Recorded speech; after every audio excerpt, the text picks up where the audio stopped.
And welcome once again to Late Night Parents. I'm Ted Hicks. Ways to follow the show, latenightparents.com.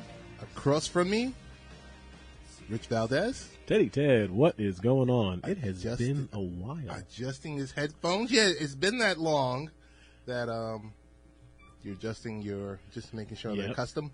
Getting all set up here, getting all, the seat just isn't molded properly. I got to get back in here.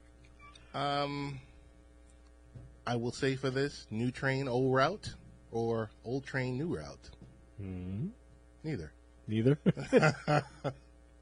Brian Graves is holding down the engineering duties. Big shout out to AM 1240 WGBB and all the affiliates that play the show. We want to say thank you.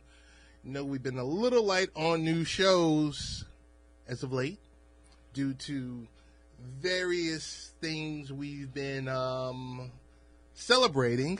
We have a life, in other words. Yeah, we have a life. I mean, but it's when you can sit here and say, Rich, we do a global show. That is something nice to say. That is something beautiful to say. That our voices are heard across the pond, globally. Yeah. It's nice. Nice. One of you global listeners, just shoot an email. That'd be great. That'd be great. Tiz Shearer from XRP Radio in the UK. Big shout out to you, buddy. I know you play the show on your station, and we look forward to the new season when you are ramping up with our show again. A lot of things to celebrate about. Mainly more on the Valdez household. We discussed it. Yes. Darling princess. Yes, we did. We did. But we also were going to do a live show last week. Yes. Until someone texted me to say had to back out. Someone who looks like you text someone that looks like me something special, and I was just like, whoa. I said we got to back out of this one. So if you want to share. We already talked about the baby. No. What? Which? So big what's going on? Anniversary of you meeting Linda. Yeah. So come on. How do I remember this? And you're like, Ted, how do you remember these things? How do you know? Because you have the mind of whatever. Yeah. Yep. So last week was the anniversary. The mind of a pea brain. No. The last week was the 30th anniversary of the day my wife and I met. Wow. And it was special because it was a blind date for both of us. The only blind date either one of us had ever gone on. Oh, my goodness. And it turned into a one-night date with friends that ended up staying all night on the beach and then going out to breakfast. And the rest, as they say, is history. Beautiful.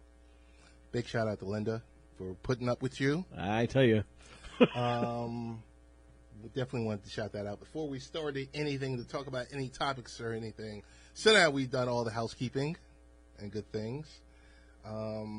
Richie V, we'll start off by saying to you, we pushed out a couple of articles on latenightparents.com this week, and really over the last 7 to 10 days. You have been busy. I will say this much. Pee in the pool, toxic or just gross? Well, and I think when I saw you post this, I did one of my rare tweets about this. Right. But you remember, as a kid, yes, going to the pool, be it the public pool, or even the pool in a friend's house, neighbor's house, whatever. Get out of the pool, and your eyes are always bloodshot. Yes. And everyone at the time always thought, it's the chlorine. The chlorine makes your eyes red. It's like, okay, that makes sense. Well, not really. Okay. It's the uric acid from the urine in the pool that makes your eyes so red, which is, of course, why the camp pool, the public pool, your eyes come out so bloodshot. Right. Yeah, just not dangerous, just nasty when you think about it. It says it's no secret that pee, I mean, in my household, we have taught the kids to say urine. Yes, but we'll call it pee. We'll call it pee. Pee finds its way into swimming pools. In fact, the typical residential pool contains about 2 gallons of urine. That's just gross. let's just pause for the cause here for a moment. Let's say you've got that 24 foot or 18-foot round pool in your backyard that the neighborhood kids always like to come and swim in. Right. Of your 6,000-7,000 gallons, Mm-hmm. 2 gallons of it is pee. Mm. No more kids in the pool. No more kids in the pool. That's when you're like, keep it to strictly just the family. Right. So it'll be just like a quart. Yes. Oh, my goodness. I saw that, and I don't know who we were working with. We were working with the EPA on it, or we were working with, I think, EWG from the tap water database. Gives you the overall findings on the amount of urine that is found in pools. So just in time, because it's summertime, what is it? Memorial Day just kicked in, so all the public pools and everything is open. That's just something for the parents to keep in the back of their minds. Yep. I mean, let's not, not to scare anyone. I mean, of course, it's the chlorine pool. Chlorine is the most popular for home pools, even though salt water is also gaining popularity because it's just so easy to manage. But the chlorine kills or deactivates the pathogens in the urine in the pool. So, I mean, not that anyone wants to go drinking pool water, but it's right. It's making it safer for you. It's being disinfected more. But even then, it creates other issues with the disinfecting. So, folks, just don't pee in the pool. Don't be lazy. Get out of the pool. Go to the bathroom. And telling, sons, daughters, nieces, and nephews. Everyone. Get out of the pool. Uncles and aunties. TTs. Even yayas and papas. Papas, yayas, TTs. Get on out of the pool. Tios. Get out of the pool for the moment. If you feel that little slight twinge happening, get out of the pool. Get on out of the pool. Go to the restroom. I know it's going to make a mess. Right. You got to walk. You're tracking water. Right. Go to the pool. Okay. We're done. That's our PSA on pee in pools. I'm going to say gross. Gross. Yes. Toxic?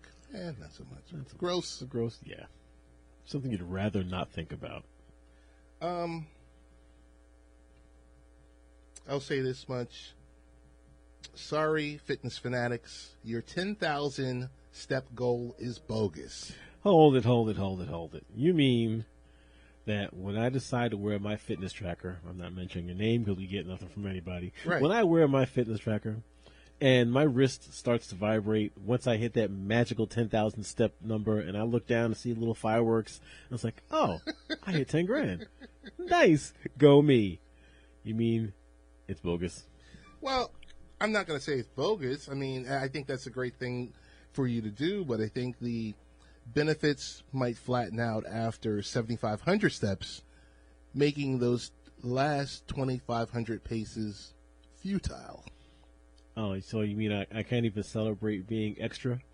Well, I think you can celebrate being extra. I'm just like, everyone that we've known, and this is a great segment for Dr. Michelle. Yes. Who gave us a big shout out on Friday. Spoke with her for a couple of minutes. Mm-hmm. Hi, Dr. Michelle. Dr. Michelle, how you doing? We talked about, well, not her and I, per se, but I always see what's promoted is 10,000 steps. Right. Got to get your 10,000 steps. Get that 10,000 in. Get it in. And it's not that hard to do. No, it's not. It's not. It's all about getting yourself moving. Activity. Cardiac and cardiovascular health is the number one thing you got to be concerned with. Got to get that cardio in, get the heart pumping, get the blood flowing, get the oxygen in your cells. You don't want to do what you can. I mean, if you can't do 7,500, okay, do 4,000. Okay. You got to start somewhere and then just work your way up. So it's all about mortality rates. You're right. Keep moving to get things going and everything else like that. And I know for some people it's hard, but for some people, not so much. So instead of taking that elevator, take the stairs. Right. But if you're like on the 15th or 20th floor of your building, I'm not walking up 15, 20. I walk down. you can walk down. Walking down should be a little bit easier, but walking up is a little stressful on your knees. Yeah, it is. That ain't easy. You know. And So then I have a question. yes, The 10,000 step number, where'd it come from? Did someone just magically pluck that out of the air and say, you know what, 10,000 sounds like a good number? good question. I've got to look a little bit further into. There was a study that was published in the Journal of American Medical Association Internal Medicine database, Mm-hmm. and it just says that only half of that 10,000 number is linked to a decreased risk for early deaths in older women. Okay. So, got do a little bit more research on that. The device itself, invented before the 1964 Tokyo Olympics to promote movement, was called the Menpokai in Japanese. Man meaning 10,000, and po meaning steps, and kai meaning meaning meter. Together, it was the 10,000 step meter. The campaign solidified what we now consider the fitness gospel. In other words, research, Rich Valdez on that. I can tell you, I didn't know that was a touchscreen. it was a marketing ploy. I didn't know. I'm like, Thanks to my employer. right, hey. We really appreciate that. Study followed 16,000 women from the ages of 62 to 101 for 4 years. Said women wore trackers to measure their step count and speed during daily activities for at least 7 consecutive days. They didn't wear these trackers while sleeping or doing water-based activities. Okay. Throughout the study, they reported to researchers on their lifestyle, diet, and medical histories. On the group, 504 women died during the 4-year time period. How long was how large was the focus group? Focus group was 16,741. All right. So That doesn't sound that bad. Mortality rate. It just gives you Age and things like that. some things to just think about. I think, whether it's Samsung or Apple or LG or whatever, they've really benefited from the wearables, Yes. the smartwatches, telling you these numbers and everything else like that. Very important to keep moving. Mm-hmm. Everyone I've spoken with in the past, and I'm sure with you spoken with in the past, said you got to get moving. That's all there is to it. And, the numbers, having the smartwatch and the fitness tracker, it gives you a little incentive. Right. 'Cause you still have that number in your mind, and I'm still going to have the 10,000 number in my head. That you look down, you see it's 3 o'clock in the afternoon, and you're only at 6,000, 7,000. It's like, let me get up and walk around a little bit, or do something more when I get home, or do something. Because, again, we do need to stay healthy. We want to have longer, valuable lives. Stay healthy. Get up. Move. Easy enough to do. Definitely. So this is Late Night Parents, Ted and Rich. Ways to follow the show is latenightparents.com. Want to give a big honorable mention to Microsoft's E3 convention, the Xbox E3 that's going on right now out west. One day we'll get out there. One day we will get out there. But I will just mention, because I'll have more information for our next show, that Keanu Reeves, they brought out Keanu Reeves today. For? I don't know, one of those video games. Okay. He's going to be,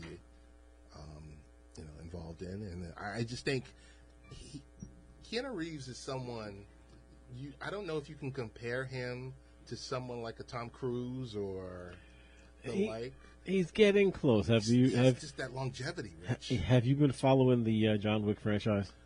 I saw John Wick 3. Okay, so did I. I saw it last Saturday. Yep. Rich, at 9:45 a.m. King of the matinees. $6.29, Rich. Nice. $12.48 with Nemo.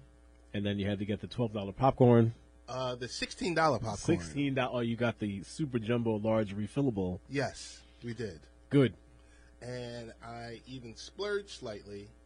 I said, you know what, 16. Let's go to 23 because I don't really want to slurp off of your soda. Also,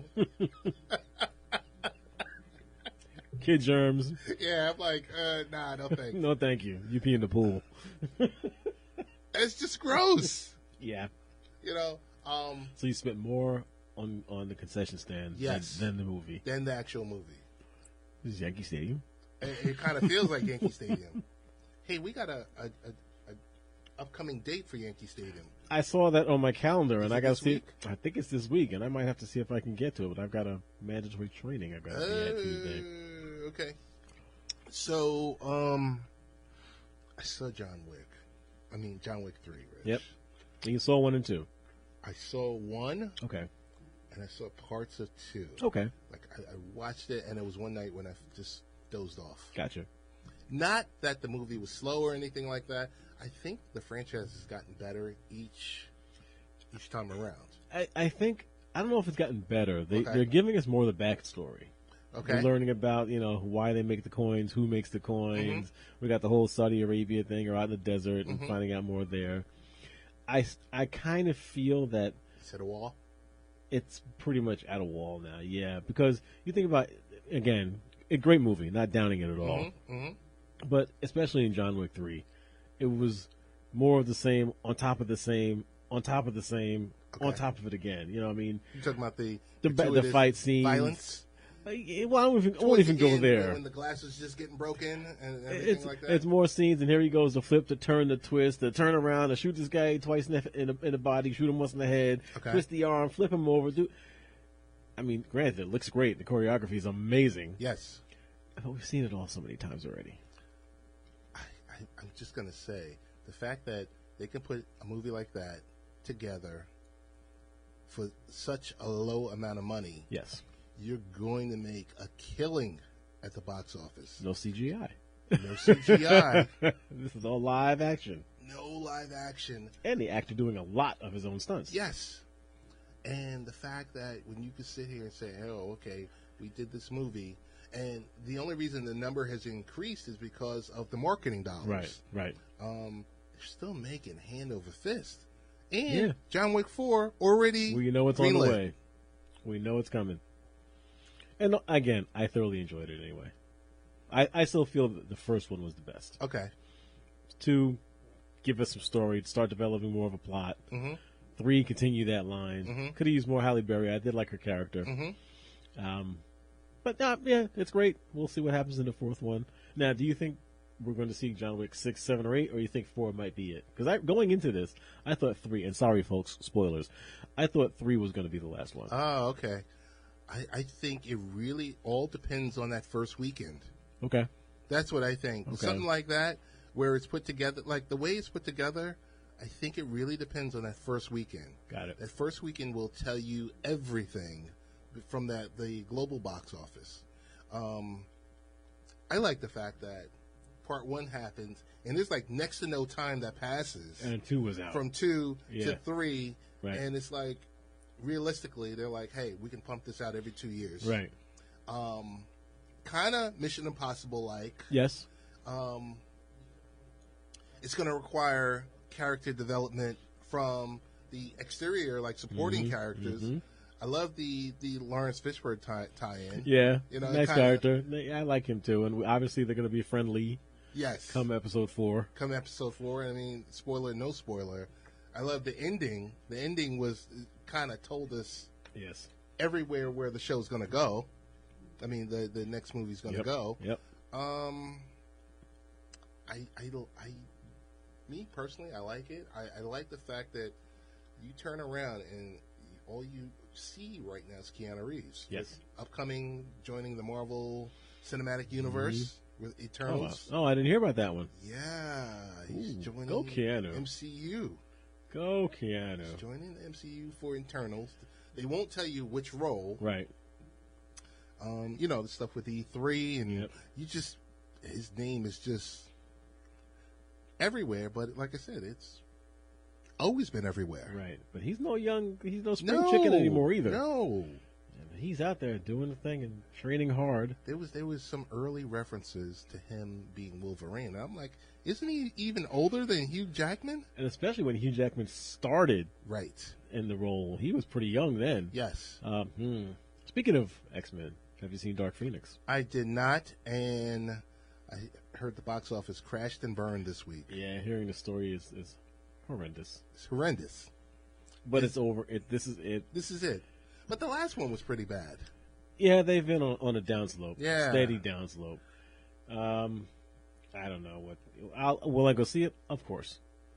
I will do the matinee special. I thought about it for yesterday. I thought about it, but I didn't think too hard. Okay.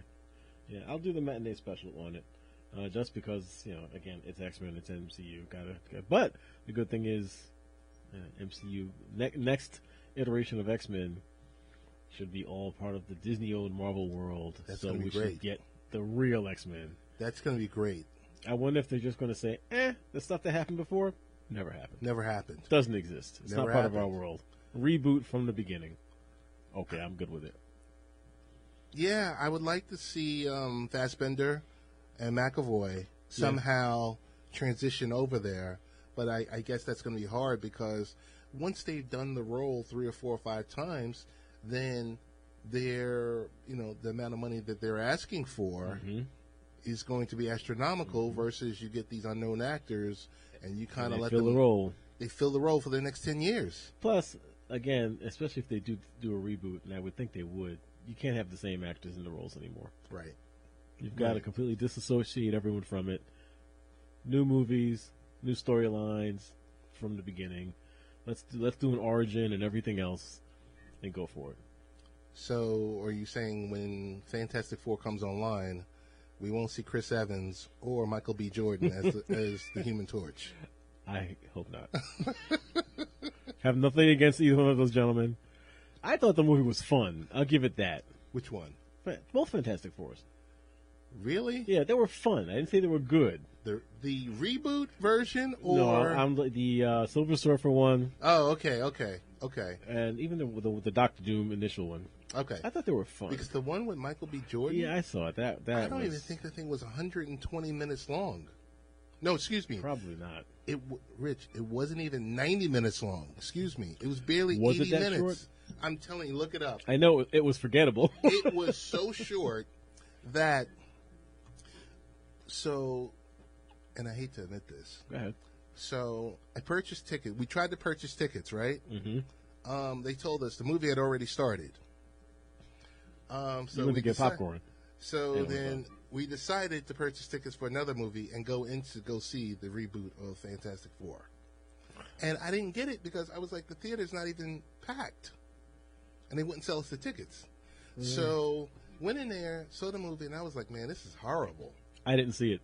Now I'm trying to think. Please, why am I not remembering don't even that? waste your time. An hour and 40 minutes. An hour and 40 minutes. Okay, I was wrong. According to IMDb. Yeah, no, but then the credits is always 10 minutes. So hour and a half. There you go. Good. And plus I was 5 minutes late. So that kind of evens out. Yeah, no, I didn't even spend any time on this iteration of Fantastic Four, and I probably never will. Okay. I'm just saying. Didn't happen. You're not missing anything. Oh. It was horrible. And to make it even worse, Rich, I paid full price. You? I paid full price. We went towards the evening, and I misjudged. I was like, what time does this movie start? And it was like 30 minutes earlier, and I was just like, $40, please. No. Yeah. That'll be $37.95, sir. And I'm like, what?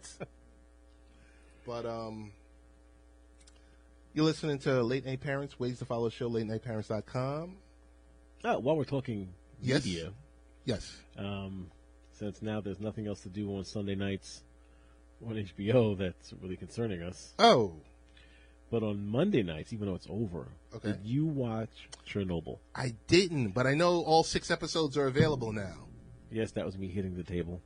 Really good? Yes. Okay. Yes. Okay. You have to watch this. That's perfect.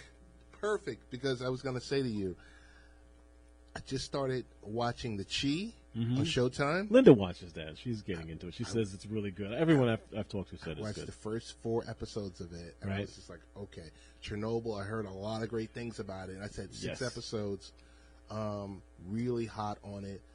I watched The Hot Zone, which was on, it was a production between Discovery and BBC America with Julianne Margulies. Yes. I just watched that. And, Rich, I watched Designated Survivor Season 3 on Netflix. One I've never seen. Heard it's good. A lot of things I haven't seen that First 2 seasons, 22 episodes apiece on ABC. Okay. Season 3, 10 episodes, Netflix. Right. They picked it up. A lot edgier, a lot more F-bombs. Okay. I was like, you know what? This show is great. Is it? It really is. And did they continue the storyline from season 1, so it really dropped the ball? Totally continue the storyline. Okay. The only difference they do in between this version of the show is there's some time lapse because they're losing 12 episodes. Right. But I got to tell you, Chernobyl is on my hot list. You have to view it. Of things to watch. Because, based on real life events and closer to documentary than drama because of the way they present it. If most of this is true, we are so lucky that someone was paying attention that we didn't have even more of a nuclear disaster that would have covered half of Europe possibly. Wow. But they go into the details of really what happened in Chernobyl, why it blew up, the cover-up attempts by those in charge, and, again, some of it may be, anti-Soviet propaganda in some ways, because, again, you hate to believe that things go down the way they go down. But they do. But they do. And at the end of it, you get to actually find out about, the real-life counterparts of the people that were portrayed in the movie, in the show, and what they're doing in situations. 6 episodes, like you said, all of them are like an hour and 10 minutes maybe. Definitely worth watching, definitely worth viewing. Highly recommend it. It's a shame it's over because now we got to find something else to watch. Last thing I want to mention is, I'm not sure if you got the chance to watch it. Which? Netflix, When They See Us. I have not viewed it yet. Linda has. 4 episodes, Rich. I'm surprised we still have a television after she viewed it. I'm serious. Without a hole in it, with something thrown at it. The first 15 minutes, Rich, you're probably going to stand up. I remember it. You remember, we remember it, but I'm telling you, the first 15 minutes, you are going to, it's just going to shock you with, oh my goodness, I was, XYZ years old, and I was, here's where I was in my life at the time. Right. And you say the word Central Park 5. They were wilding. That was the origin of the wilding. They were wilding. Yes.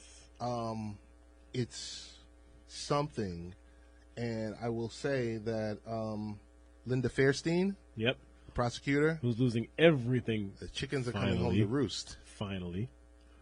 People saw this like, you did that? You pushed this through? You did. Right. Good. Right. Because the world, as we know it, was so different back then to where it is now, where everyone is so socially in tuned. Or they like to believe they are. Right. Oh my God, you did that? Yeah, I did that. You didn't have any problem with me being and she would do it again. Right. She's on how many different boards she's been kicked off of? Resigned. Okay, resigned. It's written multiple books. Yes. There's the campaigns, get the books off the shelves, get the books off the sites. Okay. Rich, the first 15 minutes of this, I'm just going to say to you tonight. I will commit to the first episode tonight. I don't know if you can get past the first 15 minutes. Okay. I'm just saying. It's that hard yeah, hitting. it's just, Rich, you're going to see something, and you're going to be like, oh, my They goodness. set those boys up. Hit them, beat them, slap around with telephone books, Yes. got them to lie, got them scared, Yes. and they were like, okay, I'll just say anything just to get out of here because I'm not guilty, so if I say it, the truth will come out later on. Doesn't work like that. Yeah. The 4 episodes, Ava DuVernay, Yeah. she's a savant. Yeah, really? It's that? It's really that good. That first 2 episodes might only be 50 minutes long. Really? Oh, yes. Okay. It's 4 episodes. The last 2 episodes one was like an hour 10, and the very last episode was like almost 90 minutes. It was like 87 minutes. Because it talked about the initial the incident happening, them getting picked up. Right. Second episode led into the trial, and then them going to prison, and then just the ill effects of those children. Of those who children were tossed in full adult prisons. Full adult prison. Yeah. It was something, Rich. Like I said, I don't know. I know. Well, Netflix, they have been winning Emmys. It's just them and going back and forth with the Oscars and all of that stuff. So I can see definitely for the story and just overall, direction of this docuseries. Or there's an award or two coming out of this. There's definitely an award or two. I do have a question for you. Okay. Last week there was the Apple Town Hall out in San Jose, and I know you chuckle from time to time because I'll text you. I'm like, "Yo, it's on! You gotta watch it. Pull it up on your Mac." Because part fanboy, part I just like the show, Rich. I love the show because they're walking across the stage and they're like, can't take it. Look at this wonderful device. Look at all the great things it can do to your life. Can't take it. I still go back to, let's see, it was the 5C announcement. And there he was standing in stage wearing the black, holding a small phone in his hand. Look at this beautiful phone and these immersive, vivid, wonderful colors. Yes, you mean the primary colors that you get in kindergarten? These special colors that you will interact with. You talking about with this fiberglass back cover? I'm like, it's plastic, buddy. You're right. It's injection molded colored plastic. Oh my goodness! I just love the display. I love the show, and that's something else we got to do, just so we can be back there. And when they, what they don't show you on the screen.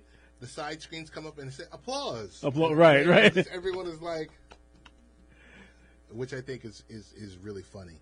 One other thing I will mention is when, not the last event, because the last event was catered towards K through 12.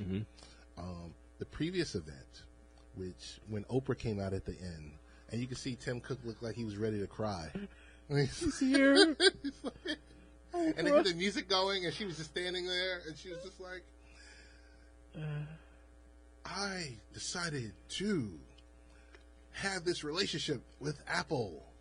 I was like, yeah, because they're going to give you another $1 billion. Another $1 billion. Come on. What is Oprah getting behind for Apple? Come on. And they said, so what are you creating? She was like, I'm creating a documentary on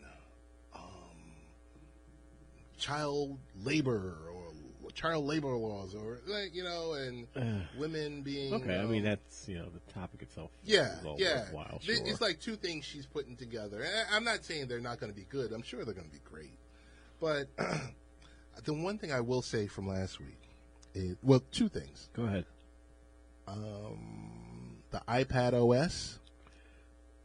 Let's see what it looks like. That's probably a great idea. Is it a Surface Pro killer? No. Well, I can't say that because I haven't seen it yet. Okay. But Surface Pro is real deal, full computer, Windows OS, right? Yes. In a wonderful form factor. Yes. Well, let's see what iPad OS comes out and looks like. That's all right now we can say about it. Okay.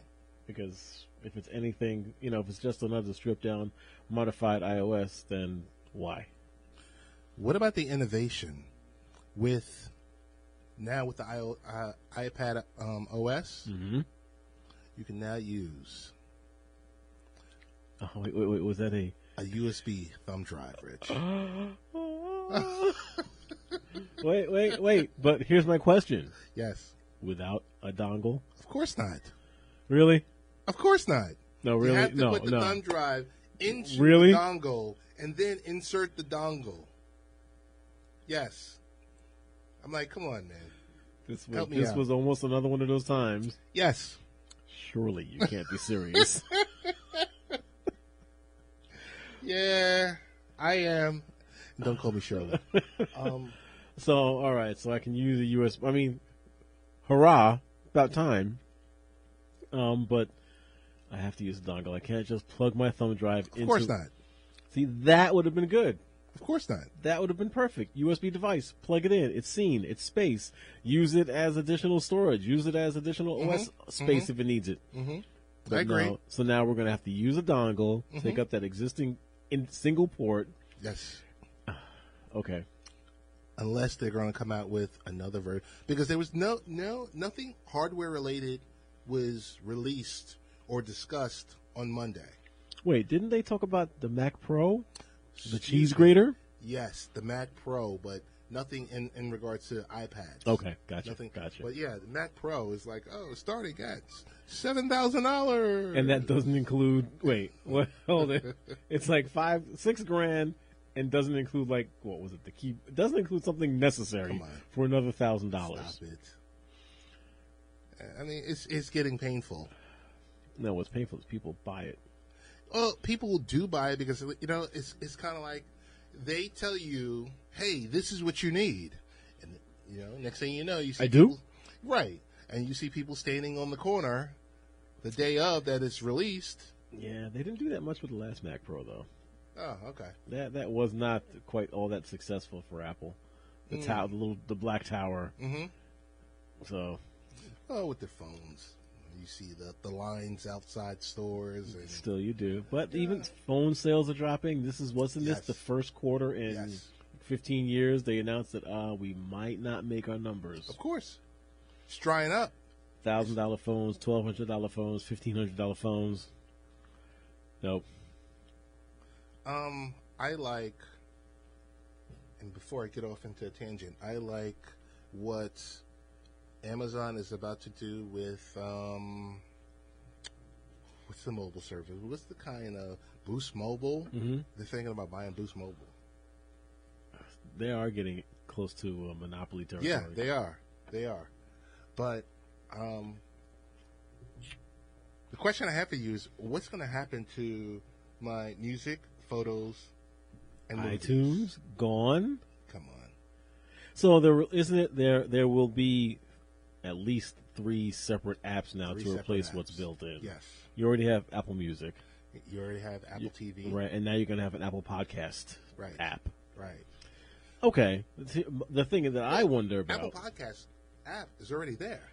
Okay, they're not doing another one? I wasn't sure. I saw it very briefly. Yeah, I think it's already there because I think that's what I use. Right, well, you have the podcast... Right, but so are we then not really getting extra apps? Because this Apple TV already exists. Apple Music already exists. So I guess they're just going to stop development on the all-in-one app that ties that in with your photos. Yeah. And my question would be, because forgive me if I'm wrong, but iTunes is the best way to get a full backup of your phone. Of course. In one location. Of course. Localized, not worrying about streaming it We've been using on the cloud. That for years. Yes. For years. Best way to do it. Has saved everyone I know at least one time. Oh, you got it back up if you plug it into iTunes? For years. Oh, you did 6 months ago? Plug it in. You'll get everything back from 6 months ago. Done. For years. Encrypt it if you want to. Put a password on it. It'll save your passwords and everything. I wonder what they're doing with that. Or if there will be no more localized physical support for phone. That's the route it sounds like they're taking. Unless one of the apps, takes over that as well. Says, so in the article that's on Late Night Parents says, backing up your files, you'll go to a new destination to back up, restore, and sync any of your Apple devices on the new operating system. All of those functions will move to the Finder app. So if you have a Mac. If you have a Mac. What if you have a PC? Well, I guess they're not there yet. Or they are not going to even worry about that. Interesting. I mean, you can see or imagine someone back there during these meetings when that question was asked saying, what about the PC users? What about the PC users? They're all Mac. Right. Tell them to convert over to Mac. Get a Mac. No, I'll get a Galaxy.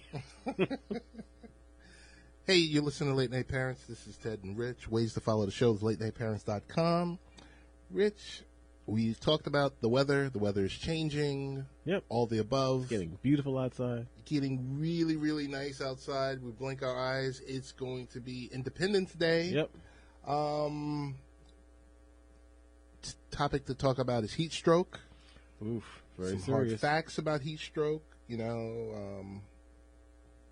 Sometimes babies are so peaceful and quiet in the back seat that we can forget they are even there. I'm not sure how that's possible. Right. And it can be tempting to leave a sleeping baby in the car. No, it can't. No, it can't. So we don't have to wake them up a while. We quickly run into the store. Wrong. No. But leaving a child alone in the car can lead to serious injury or death from heat stroke, even in cooler temperatures.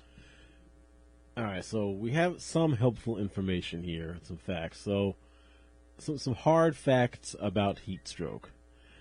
So, Ted, did you know, on average, every 10 days, a child dies from heat stroke in a vehicle, and in more than half of those deaths, the caregiver forgot the child was in the car.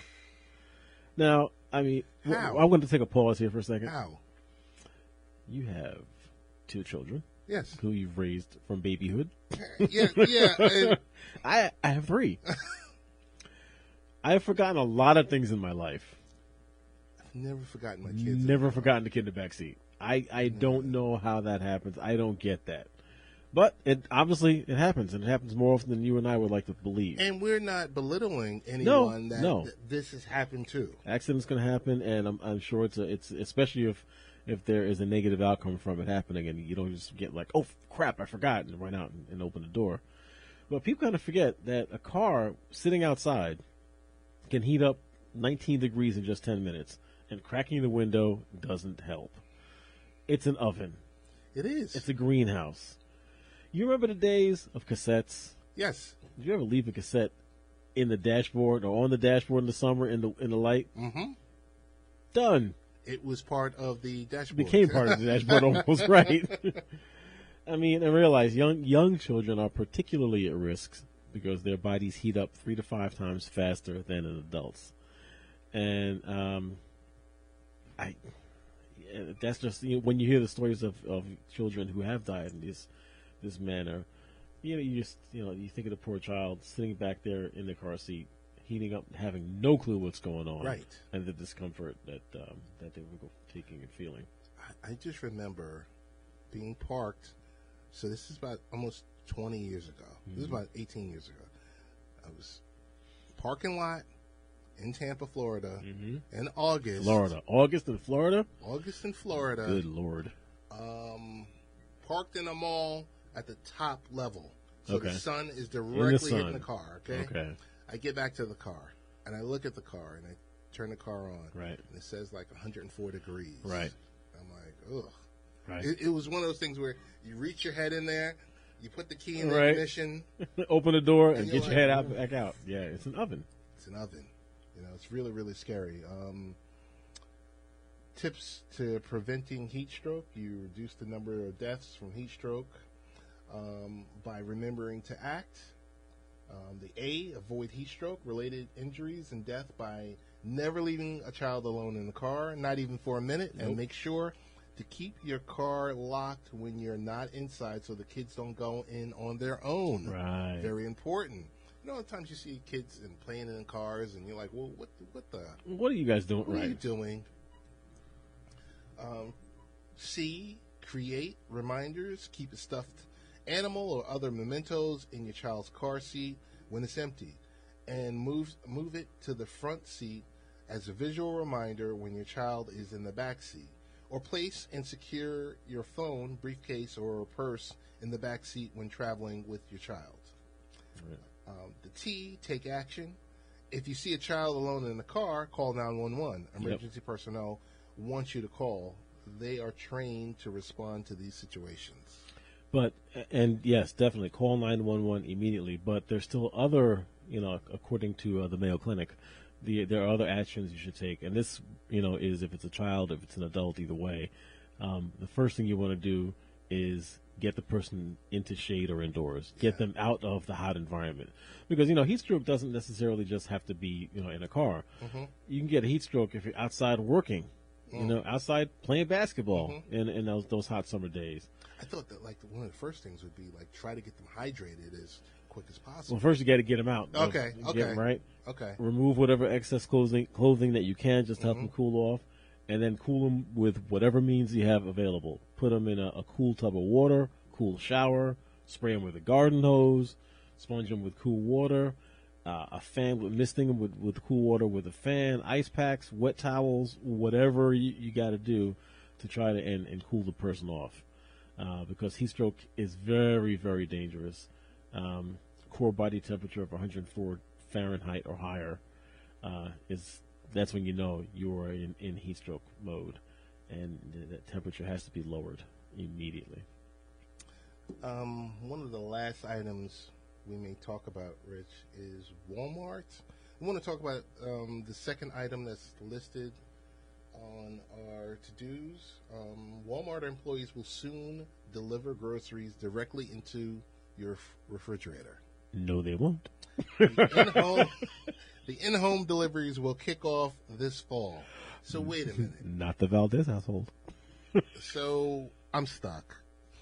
I still haven't used DoorDash. I still haven't Neither used have I. Uber Eats. Neither have I. I think you had to talk me into using Facebook about 10 years ago.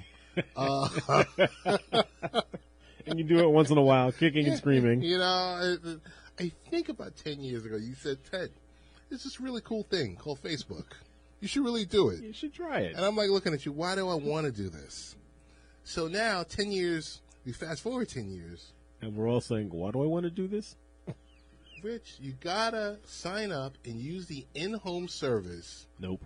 So, remember it was, I don't know if it was called Get Fresh or the Fresh Service. It was something like Fresh Direct? Fresh Direct. Yes. Where, hey, you can pick, they can pick your groceries and take them to your house. So they're taking it one step further. Delivered inside. Inside. Amazon talked about this not long ago, didn't they? Or who else yeah, talked about the in-home, into-your-house delivery? Yeah, they were talking about the Amazon key. Where yes, they're going to have yes. the key, the access into your door to drop it in there. So I guess to kill or lower the level of stolen items. Right. So, I don't know if you notice now, if you watch the Amazon deliveries. Yep. So as they just haphazardly throw your item, yes. take a picture of it, and it's there, and walk away. Yes. So now people are going to be going into your fridge. No, they won't. Grabbing your favorite Red Stripe beer, taking a swig.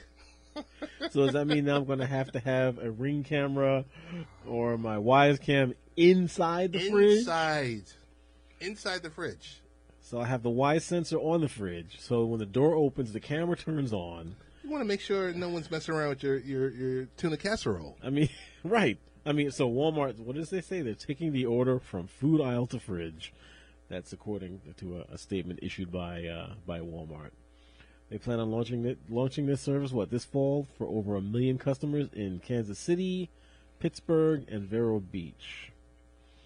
Why is Kansas City always the place? Because remember Google Fiber? Kansas City? I have to look into the demographics of it. I bet you it's just the right size. Okay. Where it's beyond rural. Okay. But it doesn't have the density like of a New York or a D.C. or Miami or something like that. And it's out farther. I would guess maybe even their infrastructure is a little newer overall. Okay. As a city, so maybe that just makes it a prime location. But yeah, it's a good question. I mean, Pittsburgh, okay, Pittsburgh. I'm still stuck off of, let's say, about 4 or 5 weeks ago, we were talking about the guy who took a sip of the kid's milkshake and then put it right back in the box. All right, here you go. Here you go, kid. I'm just thinking, like, I don't know. See, I mean, granted, not any delivery service that could happen. Yes, we weren't picking DoorDash, on the DoorDash there. The fact that the guy was on it, right, sipping on it right there at the door, it, and then the kid came and he said, "Thank you." Here you go. I don't know. I just am not that trusting, but I'm not letting anyone just come into my house when I'm not home for delivery. I don't let workers in the house when I'm not home. Sorry, no, I'll be there. Trust no one. Of course. That's basically all there is to it. Yeah. I just, and I'm sure a service like this is going to kick off. Yep. Oh, and we were right. It says in-home will compete directly with Amazon's Key home delivery yes, service. It does. All right. We were dead on that one. As we usually are. Yes, we have a pretty good track record. Yeah, I think it's decent. I don't know. The other item I wanted to mention to you real briefly, we probably won't get a chance to delve into it, but and sticking with Walmart, Walmart workers aren't too happy about the increased presence of robots in their 1,500 stores. We've been hearing, robots are coming. The robots are coming. The robots are here. Right, this is true. Automation. But now, what roles are these robots in the stores taking? Well, I think they've replaced the greeter. I know that for number one. Really? But they're saying that the people can now focus on, and it's a contradiction because they said now people can focus on face-to-face interaction. But you just took the people out of the equation. Right. But I got to tell you, as we flip from Walmart to Home Depot or to Lowe's, you go in some of these stores, Rich, I can't find people that work there.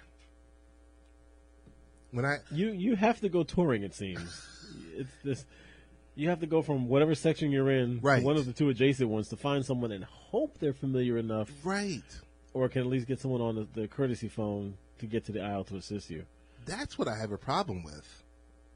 Yeah, I understand that's due to, some of it might be due to automation, but some of it is due to forecasting and looking at the previous year's sales and saying, we can only have X amount of people on here, on shift at this time, because our sales last year dictated XYZ dollars. But for me, what's more frustrating is you walk into a store and you're like, who the heck works here? Right, who works here? Right. Besides those at the cashiers, which are less and less of those. Right, which is less and less of those. I mean, name the store, the checkout area. Yep. The self-checkout is triple the size of the actual, manned cashiers. Right. Yeah, it's frustrating. But I can only imagine if you're working for organizations like this and you're seeing your duties are being taken away. But they said it was happening. They said it was happening. People need to shift. People need to adjust. We've talked about this for last 5 years. Yeah. Podcast alone talked about it for about 5 years, and we see more and more cashierless stores and all of this other stuff. Insert your favorite evil conglomerate, right? And they're doing it. And they're doing it. I mean, there's one service I haven't used yet, and I'm going to try it. It's Stop and Shop. Okay. Where they have the I forget what they call it, but pretty much you scan your devices as you're walking through the aisles. Oh, okay. Throw them in your cart, and you have a little handheld device. Okay. And you bring that handheld device to the self-service checkout. You scan it, it updates the database with everything you purchased, and you walk right out. Haven't tried it yet. Okay. I've been looking at it for years. I think you have to sign up somehow, because they obviously want to track purchases and all. That might be the best middle way to do things, middle ground. I mean, no time at the checkout besides just waiting online to get there and scan it and go, and that's it. That's not bad. Nah, it seems like it's pretty good. That's not bad. I know we're getting near on the end of time here. Amazon drones coming. Drones are coming. The announcement that they will be using drones for delivery very soon. Scary. I want to know how they plan on doing it. Are you going to have to register and assign, give them like the exact coordinates where you want this thing to plop down, like in your backyard, or have a little helipad, drone pad hanging out of your window for this thing to land on, and then how many of them are going to get shot down? Right. I don't know. You're really curious. But, hey, we're about to close this out. Richard V, where best ways to get in contact with you? Late Night Rich. And I am the real Ted